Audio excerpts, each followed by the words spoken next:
Hello, ഞങ്ങൾ ഇന്ന് പോയത് പോളണ്ടിലെ ക്യാപിറ്റലായ വാർസോയിലുള്ള സിറ്റി സുവോളജിക്കൽ ഗാർഡനിലായിരുന്നു.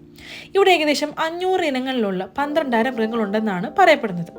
കുറേ നാളായിട്ട് സൂയിൽ പോകാത്തതുകൊണ്ടായിരിക്കാം എനിക്ക് എക്സൈറ്റ്മെൻറ്റ് ഒരു കുറവുണ്ടായിരുന്നില്ല.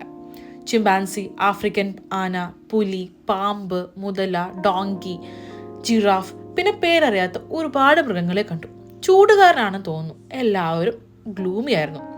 പിന്നെ ഞാൻ നോട്ടീസ് ചെയ്തത് എന്താ വെച്ചാൽ എല്ലാവർക്കും അവരുടേതായ ഒരു ഹാബിറ്ററ്റ് സെറ്റ് ചെയ്ത് കൊടുത്തിട്ടുണ്ട്. That was really interesting. പിന്നെ വിസിറ്റേഴ്സിനെ എൻഗേജ് ചെയ്യിക്കാൻ ചിൽഡ്രൻസ് പാർക്ക്, റെസ്റ്റോറൻറ്റ്സ്, ചെറിയ ചെറിയ ഐസ്ക്രീം കിയോസ്ക് എല്ലാം സെറ്റാക്കിയിട്ടുണ്ടായിരുന്നു. 3 to 4 hours ഈസിയായി സ്പെൻഡ് ചെയ്യാൻ പറ്റുന്ന ഈ സൂവിൻ്റെ എൻട്രി ഫീ, ഓപ്പണിംഗ് ആ ഡീറ്റെയിൽസ് എല്ലാം ഞാൻ ഡിസ്ക്രിപ്ഷനിൽ ഇട്ടേക്കാം. എന്തൊക്കെ പറഞ്ഞാലും ചൂട് കാരണം പുറത്തു വരാതിരുന്ന കാട്ടിലെ രാജാവായ സിംഹത്തെ കാണാത്തതുകൊണ്ടാണെന്ന് തോന്നുന്നു ഞങ്ങളെല്ലാം മലയാളി ഉണർന്നു. പൈസ പോയെന്ന് പറഞ്ഞ് ഞങ്ങൾ പതിയെ ഇറങ്ങി. അപ്പോൾ നെക്സ്റ്റ് വീഡിയോയിൽ കാണാം. ടാറ്റാ.